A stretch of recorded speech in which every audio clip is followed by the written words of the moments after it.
Welcome to Oddball. I'm Charlotte Wilder. That's Amin Elhassan. I mean, do you think the good people who watch our show missed us?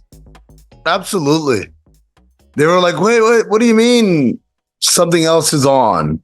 Where's my oddball fix? Where's Charlotte and her obsession with... it's been so long. What are you obsessed with? You don't even know what I'm into. I don't know. I like boats. I don't believe we've met before. I mean, this is a long... I know I said this after we had a week off after Summer League, but this is truly the longest we've gone without talking in a year. I don't know if the people who watch this understand just how much we talk to each other. So I feel like this is... What do we usually talk about? Basketball? What if our magical chemistry is gone? What if we're like, hey, I've never played with this person before. Oh, you were cutting. I thought you were flaring. Oh, now it's all thrown off. Well, now I'm all nervous. Me too. I'll be honest. I'm not very confident right now. Maybe once we get into the rhythm and the swing of things, we'll start feeling better. What's first on?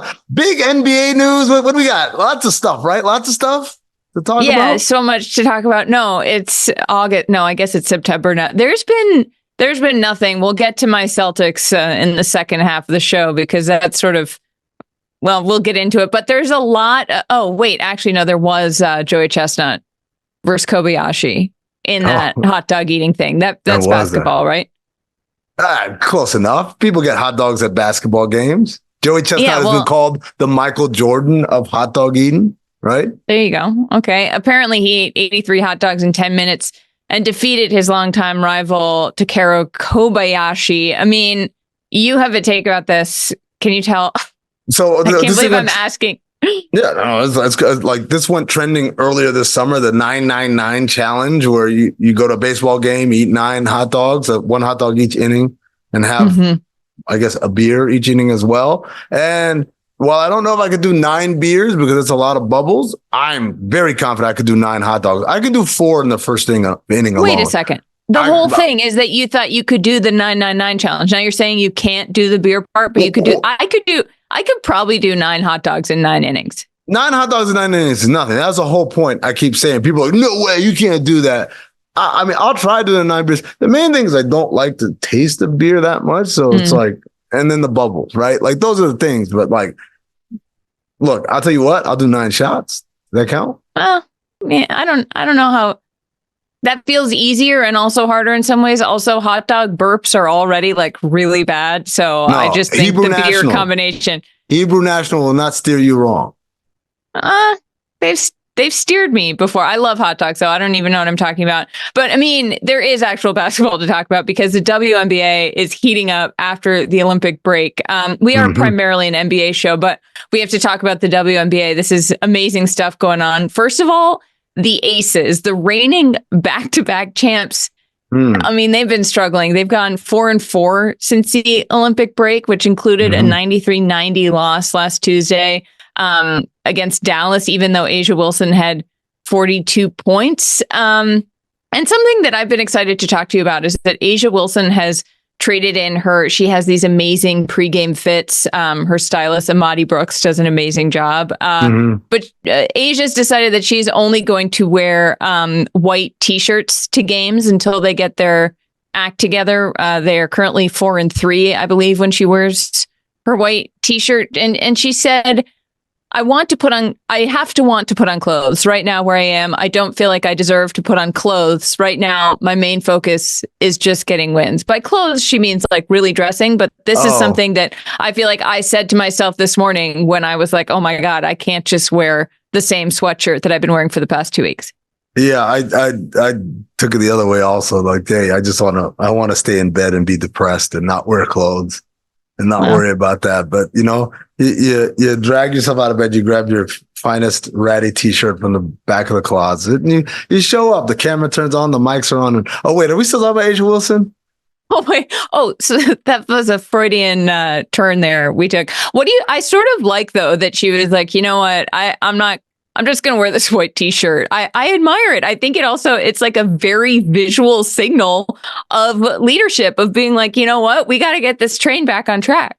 Also, you know, that T-shirt costs like $700, right? That is an Oscar de la Renta exclusive. It's going to be some twist like that. There's no way she broke open like an 8-pack of Hanes white teas and said, this will do.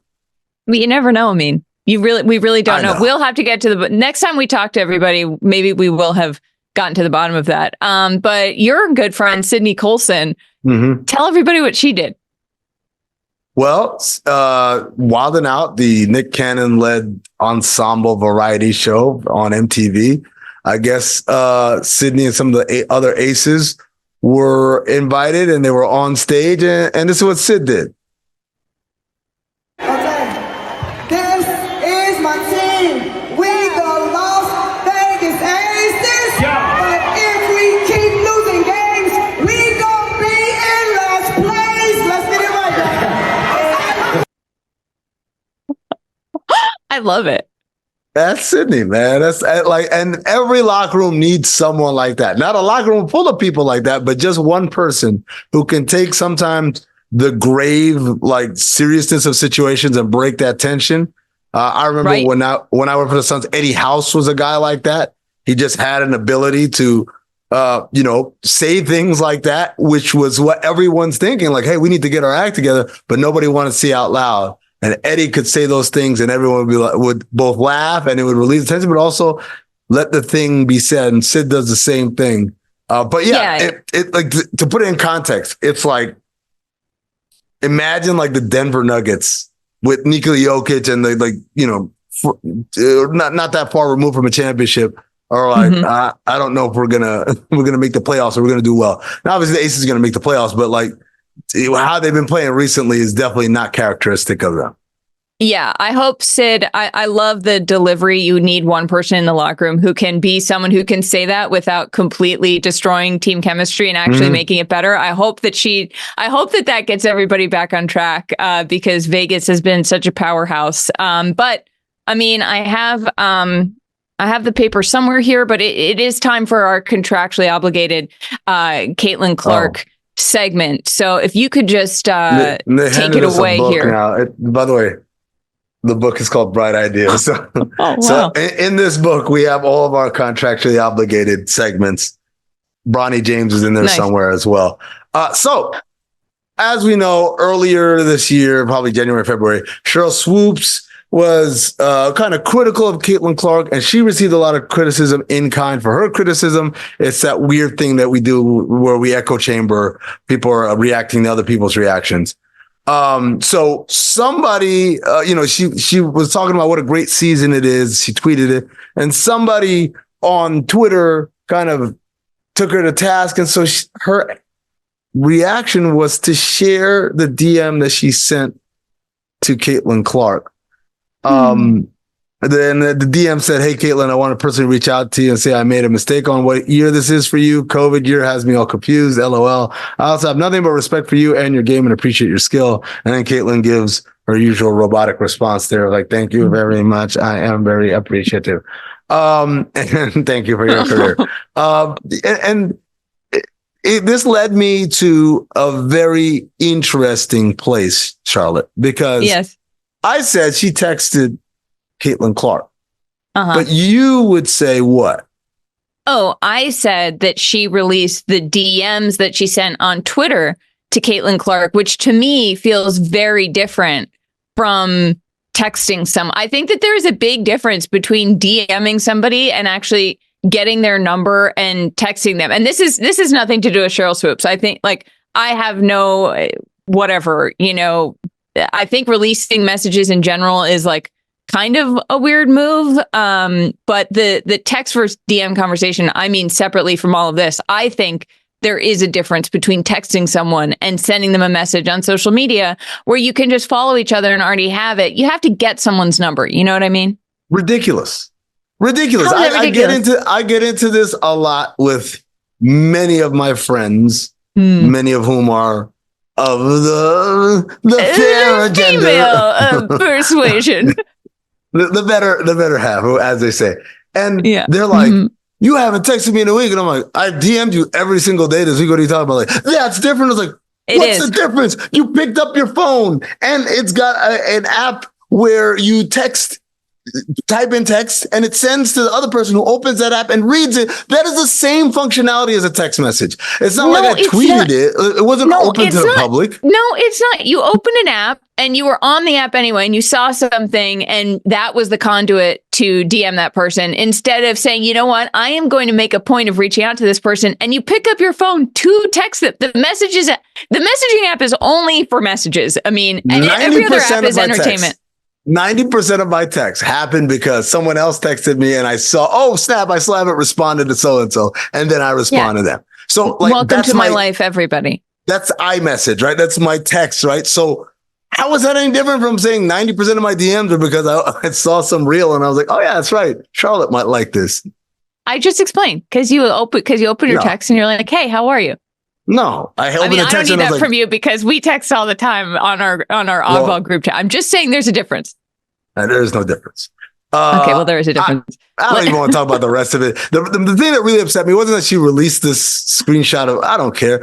I care that she was responding to some dude called like Carl Jr. 5711. Like, Sheryl Swoopes, you are an icon, a Hall of Famer. You are the building block of women's basketball in this country. You do not need to respond or justify yourself to Carl Jr. 5711, who looks, by the way, you can look it up yourself, like the quintessential angry white man on the internet.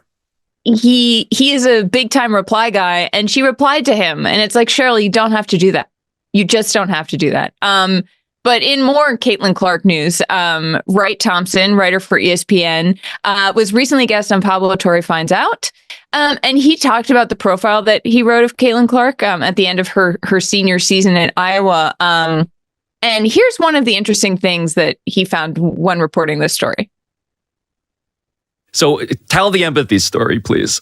So her high school basketball coach said that she knew Caitlin was different, and I think it was 10th or 11th grade. Caitlin didn't know the meaning of the word empathy and struggled a little bit to have it explained. Her brain definitely works different.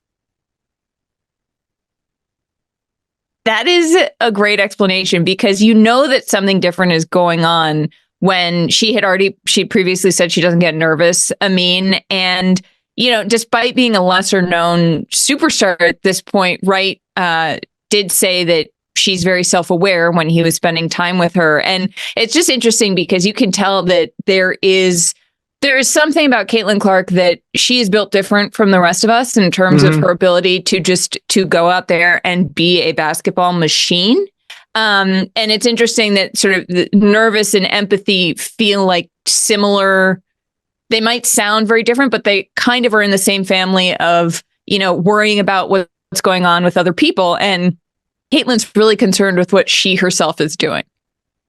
Yeah, you know, the whole needing empathy to be explained to her reminded me of Dennis Reynolds in Always Sunny in Philadelphia. Like that's the, I mean, you need empathy explained, even if you don't feel it, you got to know what it means. Right. But as far as being like a basketball machine, she reminds me a lot of like Kobe Bryant, particularly if you think about young Kobe Bryant. Young Kobe Bryant was someone who didn't get along with his teammates. Young Kobe Bryant was someone who people thought was brash and kind of too big for his britches, so to speak. Young Kobe Bryant had limited success early, and then as time went on, began to find his footing. And young Kobe Bryant was someone who's consumed with basketball at all times. Like, what is your favorite thing to do? Play basketball. All right. What is your next favorite thing to do? Watch basketball. Okay. What's your next favorite thing to do? Talk about basketball. And it's kind of like this weird disconnect from humanity that both of these people feel. And it's not, I don't think it's disingenuous. I think that's just generally who they are and how they're wired. And so that was a very interesting kind of deep dive. And here, Wright Thompson, who is one of the premier profile writers in all of sports media. I mean, he go down the list, Tiger Woods, Michael Jordan several times. He's covered all the biggest stars. And I think it's actually a nice thing for Caitlin to have been the subject and to have opened up her life to write in that way. I agree. Wright's a good friend of mine. He showed me the ropes when I was writing. So, you know, whoa, not to brag. Excuse me. Not to brag. You know. Let me no, I mean, though, I do seriously think look at me, Louis, this early. Yes, you did. Yes, you did. I do have to say that I think that there's something about Caitlin this season where all of this is very helpful information to know, because she has been such a lightning rod and she has been something that people use as a way to talk about themselves, really. And so I think that when you see the way she has, the Fever are so good right now. The Fever are just crushing it. They're in third in the East after the Olympic break, and Caitlin's all these records that she's breaking, and the team is gelling. Kelsey Mitchell's finally getting to play with a team, and Aaliyah Boston obviously started this before Caitlin got there, but I think that her ability to ignore all of this and just go out there and be like, no, I know that I'm great at basketball and I'm going to show you. I was a little tired after a full season of playing when this season started. Sorry, I had never been in the W before. So I think it's all just fun to see her play the way that we knew she could. I don't care about any of that. This is what I care about. Indiana Fever PR. Explain yourself. Explain yourself. So many times about the media, and they would just clickbaity questions. The media asks the same things. What's about Angel Reese, the media? And we get this unique question asked of Caitlin Clark. And look what happened. Caitlin, after giving the razzmatazz to those Windy City skyscrapers Friday night, what was the biggest wing ding you expected to find today in the shindig against these dynamos from Big D? Next question. You wet blanket. Who are you, sir? Next question. Let her answer the question. What was the wing dings in the razzmatazz? Yes, he asked the same reporter. I don't know. We got to figure out what this guy's deal is, but he asked LeBron one of these a few years ago. Here's how LeBron answered. How do you and your hardball cages from Lakerland plan to put the lid on Luka Doncic and his razzmatazz hop skiddly do on the money-making end of the court? No, I don't know if we can stop the skiddly do. Let's have fun, man. But again, more proof that she's a robot, because it's like, does not compute, does not error, syntax 401, blue screen of death. And PR was like, no. He deleted the interview. Yeah. Okay. She might not have been able to answer, but we can definitely do this in an old timey voice. So I just think that, hey, what do you know, son? This is how I would have answered. I would have said, we're doing all we can against the big Chicago shindig razzmatazz, but we'll see out there to tap dance and work our way towards the end and then get pulled off stage by a cane. Yeah, see, what's the big idea, Charlotte? It wasn't Chicago. Everyone knows that's the second city. We're talking about the big D, Dallas. Dallas, Texas. We've got horns. We've got Texas. We've got steaks. And we've got a terrible voice. I don't know what I'm doing right now, but here's the deal, see? Charlotte, I got to bring this voice back. That's the only way I can do it. Charlotte, we got more to talk about. You're going to be a star. We don't have time for the razzmatazz. You'll be a star, Caitlin. But we have more contractually obligated material, including Bronny James. Right here, Charlotte. Right here on Oddball.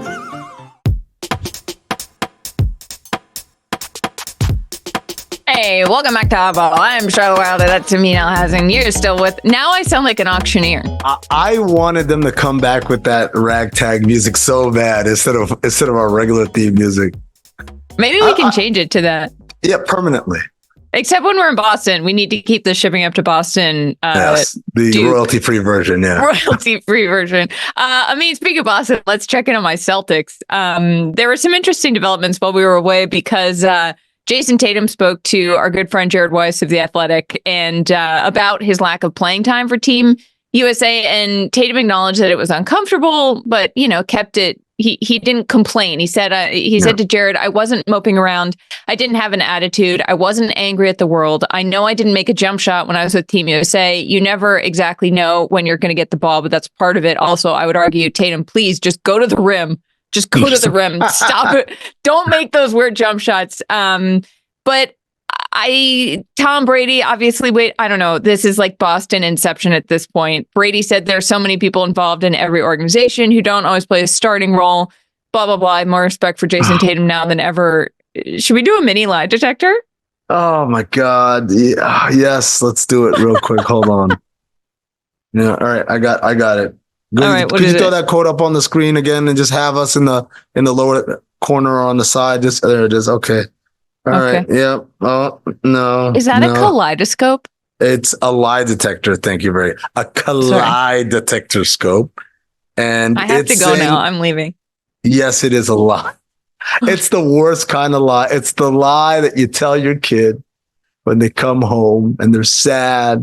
They only played a couple of minutes in the team's big game and the team won, but I didn't play that much, and say, hey, you played a huge role, even though you didn't start. I know what Tom Brady's trying to do. He's actually making it worse. Like, guys, and I'm going to say this right now real quick. Enough. Just don't talk about it anymore. Say, you know what? I had a great time. It's all good. Won the gold medal. Boom. Done. Don't explain yourself. What is everyone explaining themselves for? Haven't I taught you anything? Every time I try to explain myself, I make it worse. Not because my explanation is wrong, but because people are piranha, attracted to the scent of blood in the water, and that blood is the explanation. The only time that you ever made it better by explaining was a viral decontextualization. I didn't explain it. I just made a joke out of it. But like, if I had actually tried to explain it for real, I would have been merciless. And then I wouldn't have sold all that merch and got all those clicks and views. And that's right, Rachel Nichols and DeMarcus Cousins. You guys doubted whether I could turn it into a positive. Here I am. He's a magician, folks. I mean, I agree with you. Jaylen Brown also commented on Instagram that he wants blood this year. And I just need the Celtics. I need someone to go to each of the Celtics homes in the offseason.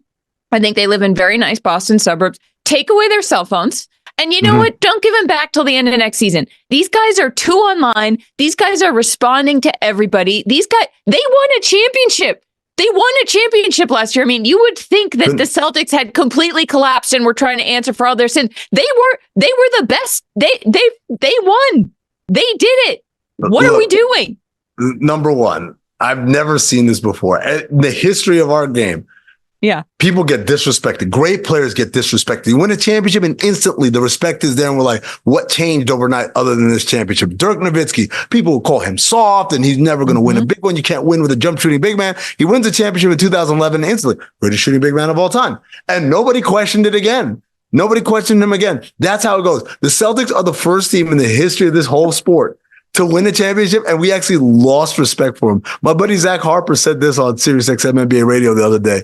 He said, you know, the Celtics all year long, and Joe Mazzulla was talking about how they're not respected and everybody hates them and all that stuff. Right. We're like, man, stop crying and just go play. And then this happened, and I'm like, you know what?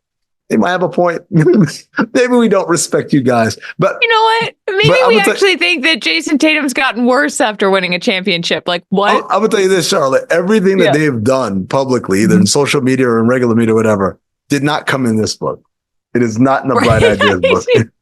Those are bad ideas. You guys are in the bad ideas book. Stop it. They have the bad ideas. Also, something as a Celtics fan, part of me is like, oh, okay, maybe coming in with like, quote, a chip on their shoulder after winning a I mean, the most Boston thing of all time is to win a championship and then pretend that you're the underdog. But the other part of me is like, if they just keep paying this much attention to everything, it's going to we might be in trouble. So I don't know. That's the Celtics update here.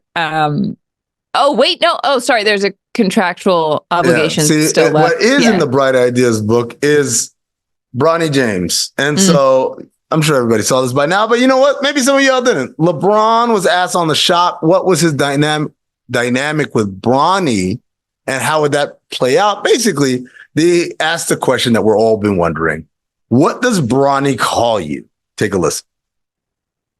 You cannot call me dad in the workplace. All right. Once we leave out of the private facility and the gates close, I could be dad again. In the car, if we ride together. At home, I could be dad.